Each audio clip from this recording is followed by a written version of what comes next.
성경 말씀을 읽어드리겠습니다. 시편 132편 1절부터 18절까지 읽어드리겠습니다. 여호와여, 다윗을 위하여 그의 모든 겸손을 기억하소서.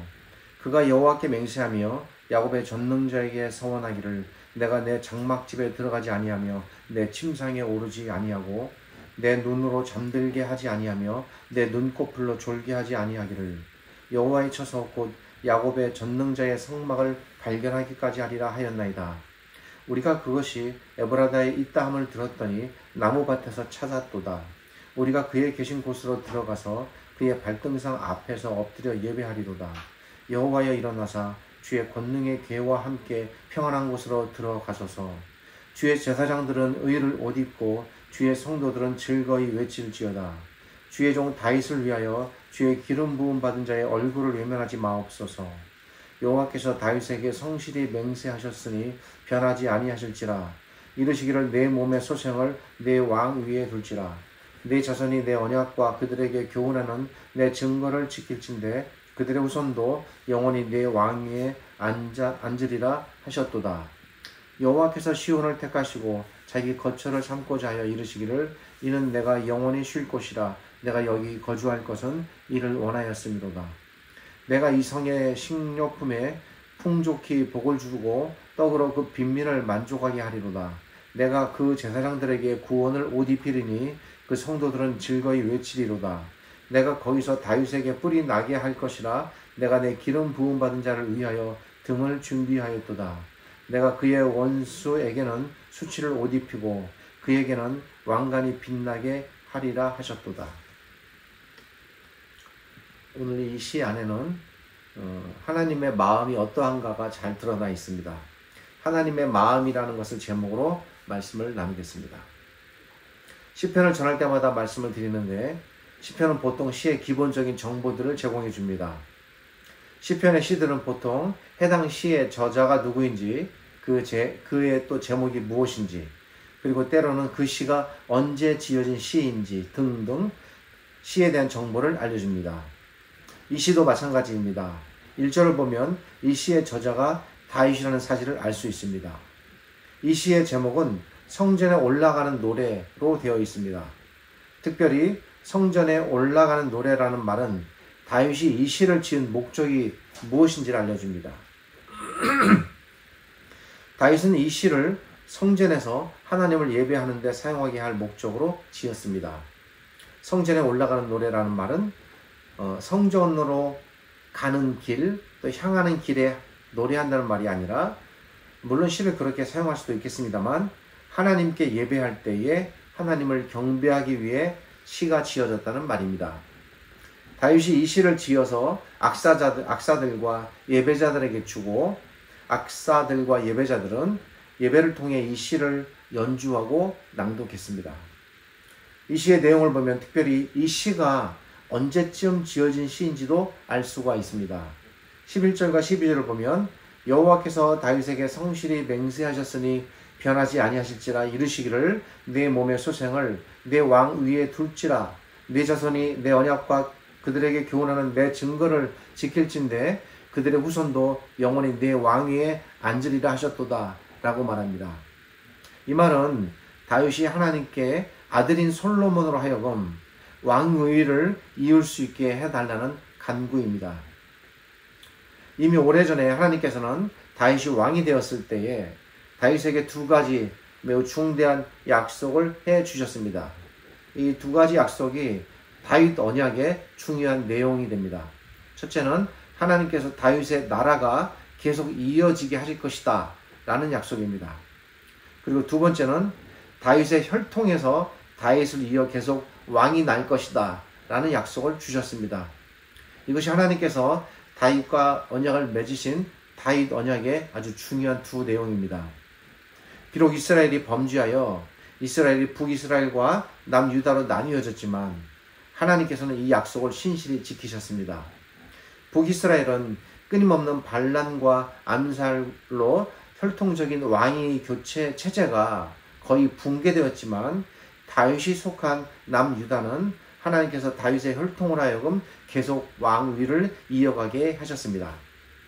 다윗을 이어 솔로몬이 왕위를 이었고 솔로몬의 아들 르호보암이 왕위를 이어갔으며 그렇게 해서 남유다는 북이스라엘보다 약 150년 이상 더 길게 나라를 유지하게 됩니다. 하나님께서는 다윗에게 약속한 이 두 가지 약속, 즉 다윗의 나라를 길게 지속시키겠다는 것과 다윗의 혈통에서 왕위가 나올 것이다라는 두 약속을 모두 지키신 것입니다.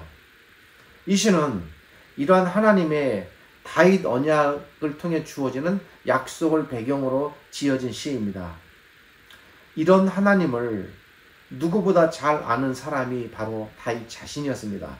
다윗이 이 약속에 근거하여 하나님께 자신의 심정을 알아냅니다.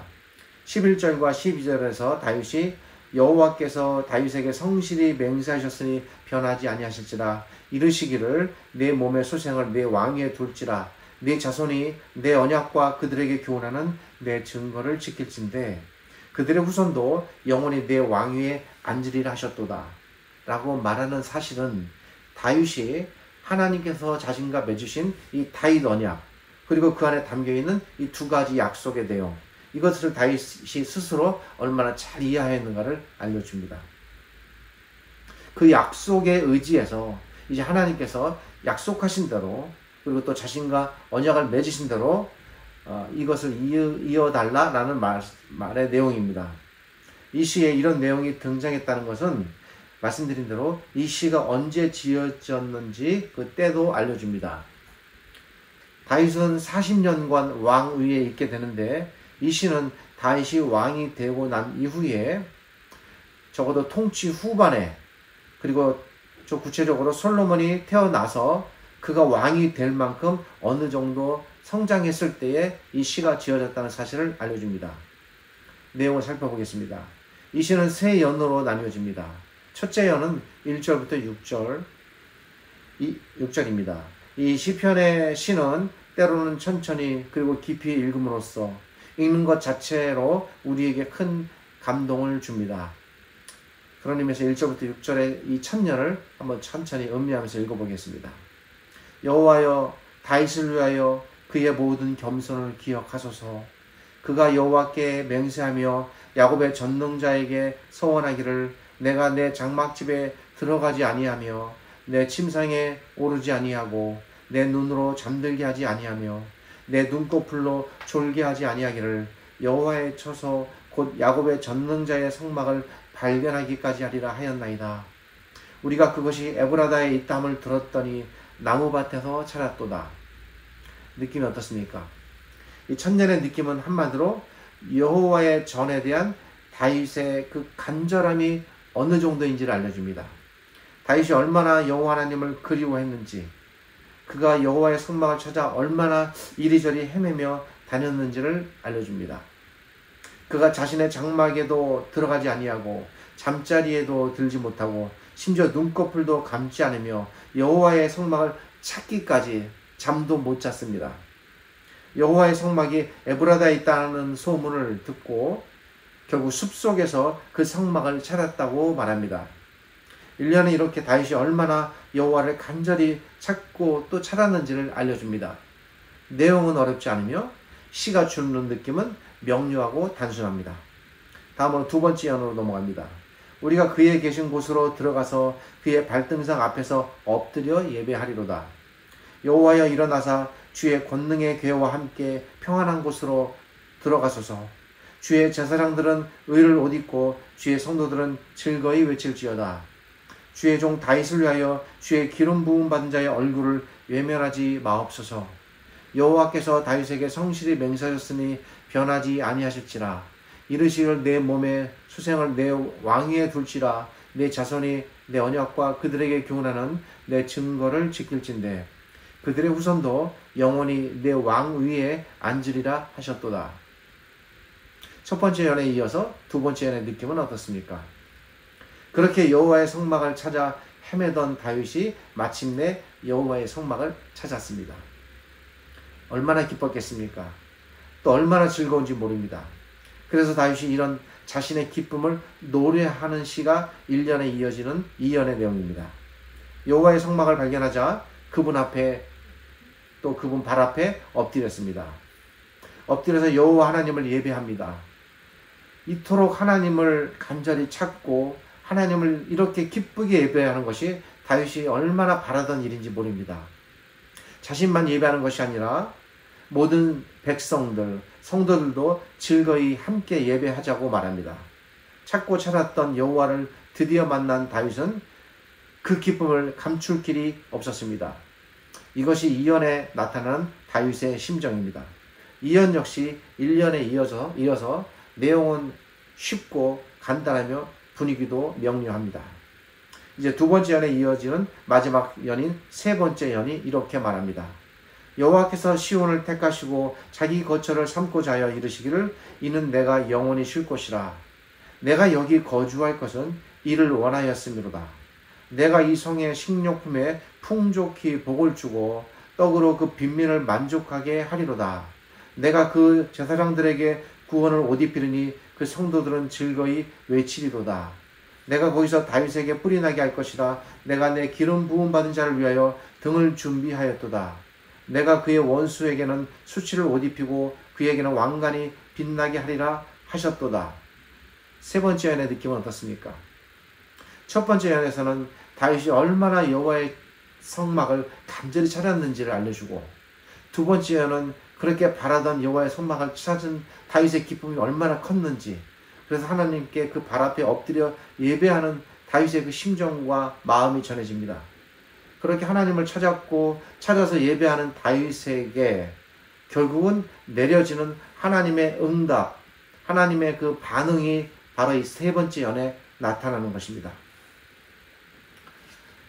여호와 하나님께서 과연 어떤 분이시기에 다윗이 그렇게 갈망하며 찾았는지를 또한 알려줍니다. 세 번째 연에 등장하는 시온이라는 표현은 하나님의 백성을 나타내는 상징적인 언어입니다. 하나님께서 자기 백성을 얼마나 아끼시고 사랑하시는지가, 자기를 그렇게 찾은 다윗을 결코 소홀히 대하지 않으시고 온 마음을 다하여 하나님도 기쁘게 반응하시는 3년의 내용입니다. 그리고 그것이 13절에 집중됩니다. 하나님께서 자기 백성을 얼마나 사랑하시는지, 하나님께서는 자기 백성을 자신의 거처로 삼으시겠다고 말씀하십니다. 1년과 2년에 비해서는 다소 살짝 좀 더 비유적이고 조금 깊이가 들어가는 내용이 3년에는 전개됩니다. 그리고 자기 백성을 거처로 삼으시는 하나님, 그 하나님께서 자기 백성 안에서 영원히 쉬겠다고 말씀하십니다. 오직 자기 백성만이 하나님의 거처가 되시고 자기 백성만이 하나님의 쉼이 될 수 있다는 이런 표현이 이 구약에 등장하는 겁니다. 하나님이 이런 분이라고 다윗은 하나님을 노래합니다. 그뿐이 아닙니다. 하나님께서는 자기 백성의 삶을 신실하게 돌보십니다. 그래서 다윗이 이렇게 노래합니다. 이 성의 식료품에 풍족이 복을 주시고 떡으로 그 빈민을 만족하게 하리로다. 하나님께서 자기 백성에게 식료품을 풍족히 주시고 떡으로 그 백성을 만족하게 먹이신다고 말씀하십니다. 사실은 다윗뿐만 아니라 이미 광야 시대에 하나님께서 그렇게 친히 자기 백성을 먹이셨습니다. 자기 백성을 먹이실 뿐만 아니라 제사장들에게는 구원으로 옷을 입히고 다윗의 왕위는 끊어지지 않게 그 뿔이 나게 하여, 여기서 뿔이 난다라는 것은 왕위가 끊어지지 않고 이어진다라는 비유적인 표현입니다. 그리고 기름 부음 받은 자, 여기서 기름을 부었다는 것도, 부음 받았다는 것도 역시 다윗에게서 왕위가 계속 난다는 말입니다. 그런 자들에게 등을 준비하시는 여호와 하나님, 등이다라는 것은 뭡니까? 밝혀주는 것이고 그 왕위가 끊어지지 않게 계속 하나님께서 그 길을 이어가게 하신다는 또 비유적인 표현이 되겠습니다. 결국은 뿔이 나게 한다, 기름 부음을 받게 하신다, 등을 준비하게 하신다, 이런 모든 것들이 다윗의 혈통에서 왕위를 이어가게 하시겠다라는 다양한 표현들이 되겠습니다. 이처럼 하나님께서 다윗에게 복을 주십니다. 오늘 좀 더 마음을 기울여 살펴보려고 하는 부분은 이 세 번째 연인데, 그 중에서 특별히 13절과 14절입니다. 13절과 14절은 이렇게 노래합니다. 여호와께서 시온을 택하시고 자기 거처를 삼고자 하여 이르시기를 이는 내가 영원히 쉴 것이라. 내가 여기 거주할 것은 이를 원하였음이로다. 이 구절들은 다윗이 자신의 심정을 표현한 것이 아닙니다. 이 구절은 다윗이 자기 마음이 아닌 하나님의 마음을 이해해서 하나님의 입장에서 하나님의 심정, 하나님의 마음을 표현한 구절입니다. 오늘 설교 제목이 여기서 나온 것이고 제목이 하나님의 마음입니다. 여기 나타난 하나님의 마음이 어떤 마음인가를 들여다보려는 것입니다. 이 부분은 특별히 하나님께서 얼마나 간절히 자기 백성과 함께 머무시기를 원하시는지를 알려줍니다. 다윗이 그토록 찾고 찾았던 하나님이지만 하나님 역시 다윗 못지않게 자기 백성과 그토록 함께하고 싶다는 것입니다. 비록 구약시대에 성막이 존재했고 그 위에 성전이 세워졌고 이렇게 성막이나 성전이 그러나 세워지기 훨씬 이전부터 하나님께서는 자신만의 소중한 성전이 이미 존재해 계셨습니다. 그 성전은 바로 자기 백성입니다. 우리는 하나님의 백성이 하나님의 성전이 된다는 개념을 신약으로부터 생각하지만 사실은 훨씬 이전부터 나타난 구약의 개념입니다.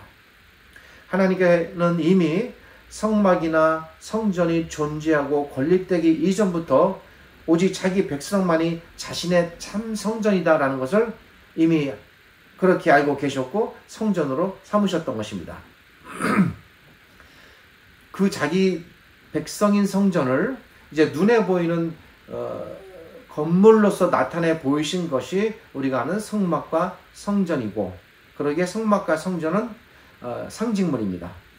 하나님께서 진정으로 머무시기 간절히 원하시는 하나님의 본질적인 성전, 그것은 바로 하나님의 백성, 즉 우리들이고 이 개념은 구약으로부터 시작된 개념입니다. 하나님께서 얼마나 자기 백성과 함께 머무시기를 원하셨는가를 13절과 14절에 잘 표현해 줍니다. 하나님께서 자기 백성을 자기의 거처로 삼으셨다고 알려줍니다. 그리고 말씀하십니다.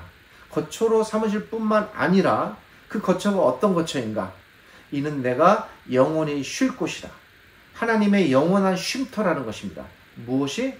자기 백성이. 하나님께서 얼마나 자기 백성을 귀히 여기시고 간절히 원하셨으며 그러기에 그것을 거처로 삼으시고 그 안에서만 영원히 쉬겠다고 말씀하실까? 이것이 이 시 안에 담긴 하나님의 마음, 하나님의 심정입니다. 우리가 오늘 이 시에서 발견해야 될 하나님의 마음의 초점, 핵심은 바로 여기서 찾아야 됩니다. 이 시를 통해 나타나는 우리 하나님은 이런 하나님이십니다. 이 세상에는 아름답고 멋진 건물도 참 많습니다. 구약시대는 또 어떠했습니까? 웅장하고 화려했던 성전이 있었고 오늘날에도 저 유럽에 가면 참으로 눈을 의심할 만큼 놀랍고 휘황찬란한 성당들과 그리고 어마어마한 예배당 건물들이 우리나라와 그리고 전 세계에 너무나도 많습니다. 여러분, 그러나 그럴지라도 하나님께서 정말 거하기 원하시는, 하나님께서 정말 그 안에서 참 쉼을 얻으실 수 있는 하나님만의 유일한 참 성전은 하나님의 백성, 즉 우리들이라는 사실입니다. 우리가 이 시에서 느껴야 할 소중한 이 느낌, 마음은 바로 이 하나님의 마음입니다.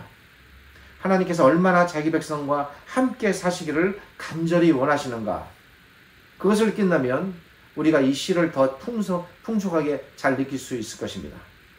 멋진 건물, 멋진 장식, 멋진 예배당에 머물기를 원하시는 것이 아니라 우리 안에 거하기를 원하신다는 겁니다. 지금으로부터 이미 약 3000년 전에 다윗이 이 사실을 깨달았습니다.